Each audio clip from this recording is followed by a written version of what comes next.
Hello friends, welcome to best English classes. मैं हूं प्रतीक तंवर और आज हम पढ़ रहे हैं विक्टोरियन पीरियड के बहुत ही फेमस रॉबर्ट ब्राउनिंग का एक dramatic monologue the last ride together.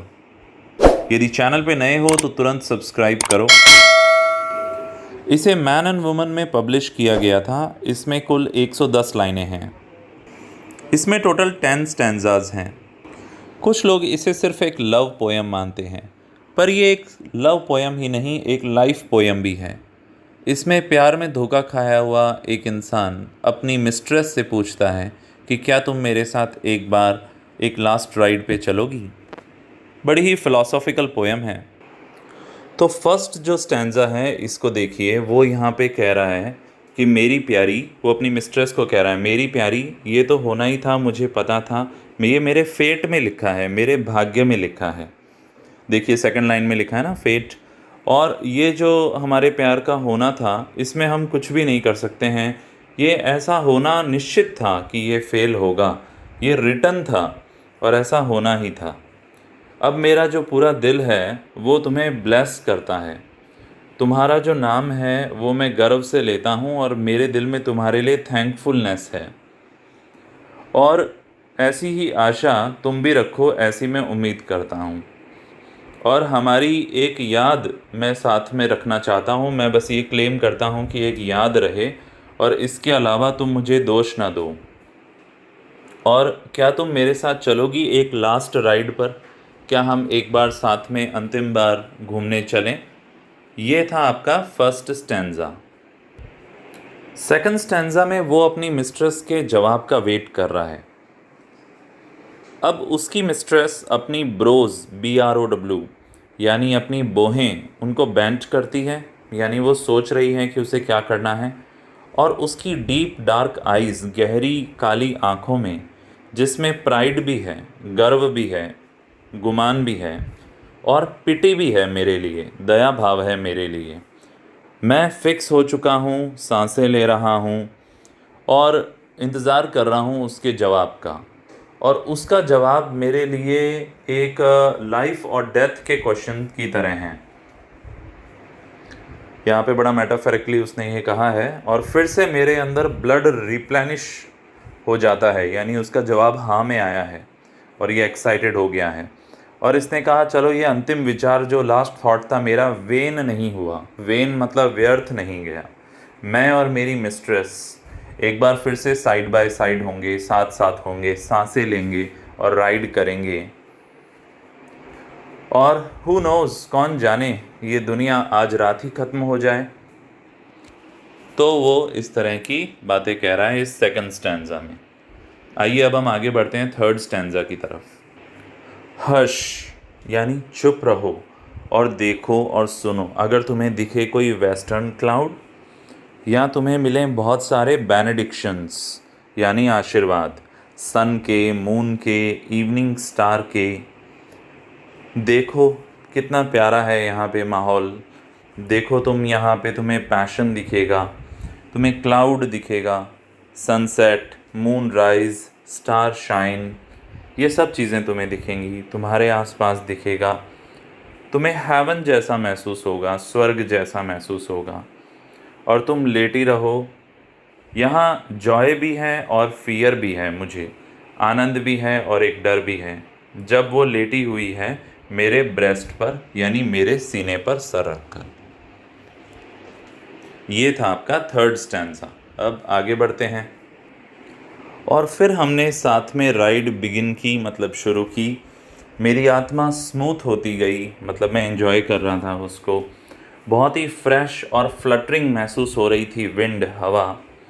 और सब पास्ट जो था वो पीछे रह गया था। पास्ट की जो बातें थी सब पीछे रह गई थी। यहाँ पे फ़िलॉसफ़ी की बात हो रही है कि क्या संघर्ष करना ज़रूरी है ज़िंदगी में। जो ऑवरी आती है, जो दुख दर्द आते हैं उनसे, had I said that, had I done this, ये यहाँ इमेजिनेशन की बात हो रही है। मैंने ये कहा होता, मैंने वो किया होता, सो माइट आई गेन, तो मुझे ये मिला होता, सो माइट आई मिस, तो मैंने वो खोया होता। उसने मुझे प्यार किया होता, उसने मुझसे नफ़रत की होती, ये भी तो हो सकता है, कौन कह सकता है। तो वो यहाँ कह रहा है कि हो सकता है कि ये मुझसे नफ़रत करती, कम से कम ये मुझसे नफ़रत तो नहीं करती। अगर ऐसा है होता तो कितना वर्स्ट होता वो। और देखो हम तो यहाँ हैं, साथ में राइड कर रहे हैं, वो और मैं। आगे वो कहता है कि क्या मैं अकेला ही फेल हुआ हूँ शब्दों में और कर्मों में? क्यों सारे लोग संघर्ष करते हैं और क्या उनको सबको सक्सेस मिल जाती है? तो यहाँ पे हम देखते हैं बहुत ही फ़िलासफ़िकल बातें चल रही हैं। यहाँ पे वो ये कह रहा है कि लोग जो करते हैं उसमें क्या उन्हें हमेशा सक्सेस मिलती है?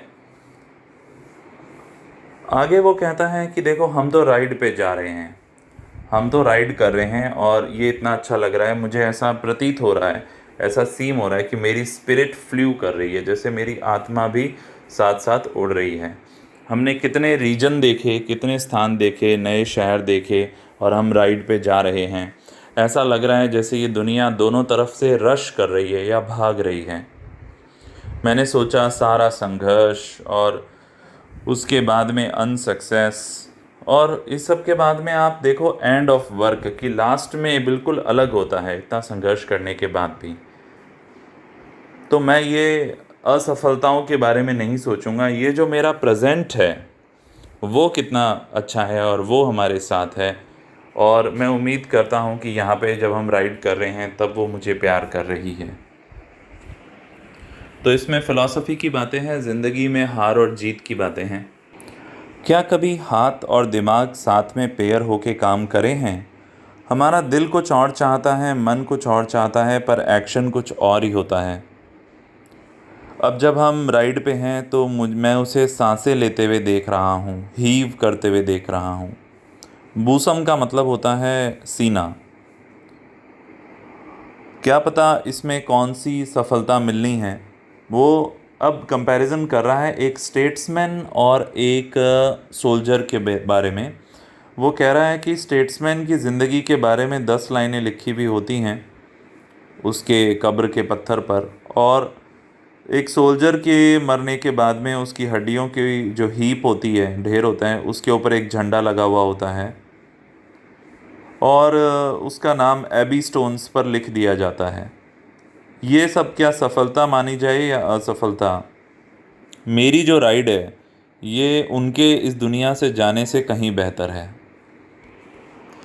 मतलब मेरे लिए तो यही सफलता है कि मैं मेरी मिस्ट्रेस के साथ में इस सफ़र पर हूँ।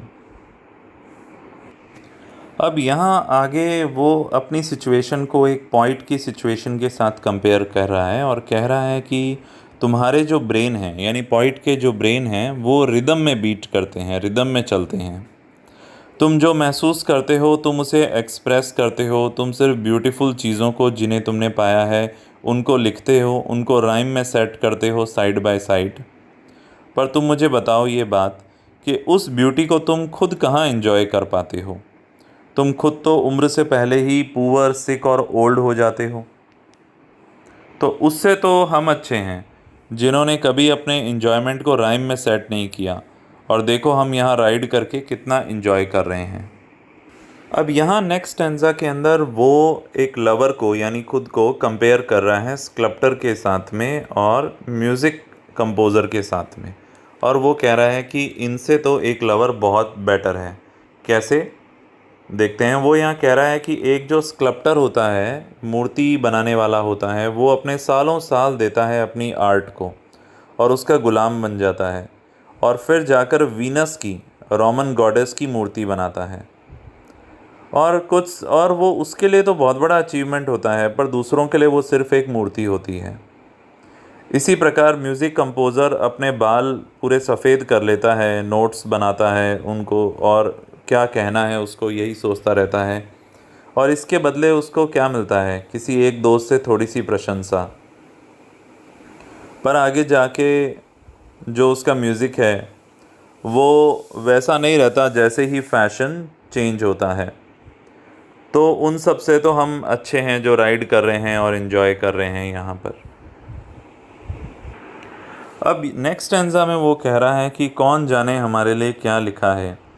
वो यहाँ मेटाफिज़िकल वाली बातें कर रहा है। कह रहा है कि अगर सब कुछ इसी जन्म में मिल गया, अगर सारे अचीवमेंट इसी जन्म में हो गए, तो हमें हेवन में जाके क्या आनंद मिलेगा। तो वो यहाँ पे अपने लव के फेलियर को जस्टिफाई करने की कोशिश कह रहा है और कह रहा है मुझे जितना प्राप्त करना था इस जन्म में मैंने कर लिया है, ग्लोरी का गार्लैंड रहेगा मेरी सोल पर। अब जब मैं आगे जाऊंगा अगले जन्म में तो वहाँ हेवन में, अगले जन्म में नहीं हेवन में, तो वहाँ पर मैं और मेरी प्रेमिका हम लोग इसी राइड से आगे बढ़ेंगे, यानी मुझे मेरी प्रेमिका दोबारा मिलेगी।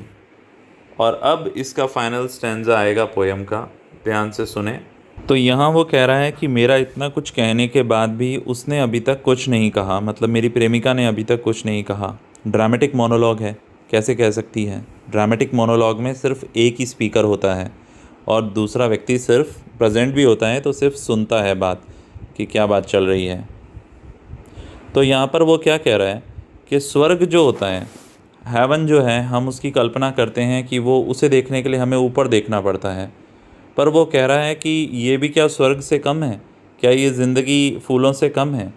जो अभी मैं राइड कर रहा हूँ इसके साथ में, ये कितना अच्छा है, कितना मैं एंजॉय कर रहा हूँ। काश ये इटर्नल हो जाए और मैं हमेशा ऐसे ही इसके साथ राइड करता रहूँ।